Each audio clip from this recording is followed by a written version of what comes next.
Where do you think blockchain has the most potential near term and long term within healthcare?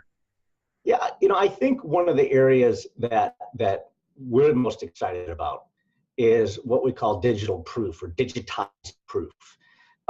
It's a big challenge in really every single industry, not just healthcare. So let me give some examples. For thousands of years, business has been transacted based on one entity makes an assertion about something, another entity has to accept that assertion. Now, in many cases, a third party comes in between them and verifies that. And that's something that you see a lot of in manufacturing, in transportation and logistics, in financial services, and you also see it in healthcare, particularly around credentialing, and for that matter, any kind of claims remediation. So this process has been going on a long time, which I think is something that's interesting. As we look at that, though, that process is very expensive.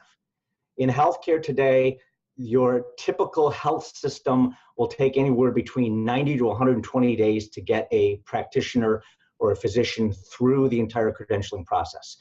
While a lot of this has been automated and systems like MD Staff and Morrissey and others have made the process move smoother, there are still the external third parties that in many cases have to be waited upon to be able to give that affirmative answer that yes, that physician worked during these time periods, or yes, that particular credential has not been revoked, has not been suspended, or whatever it might be. And what's interesting in healthcare is that can cost a lot of money over time. There's not only the wait time, the operational cost time, but as healthcare becomes more and more scarce because of the supply and demand issues, we're going to see the need to be able to put a physician or any practitioner for that matter into a billable position as quickly as possible, because time is money. And with an average physician, when an average physician bills around $7,500 a day, that adds up pretty quickly.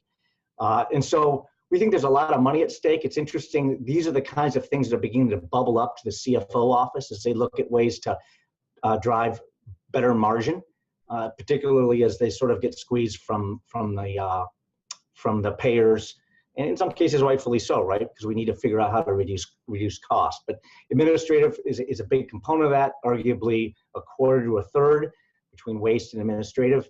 And blockchain, offers a big opportunity to correct some of that.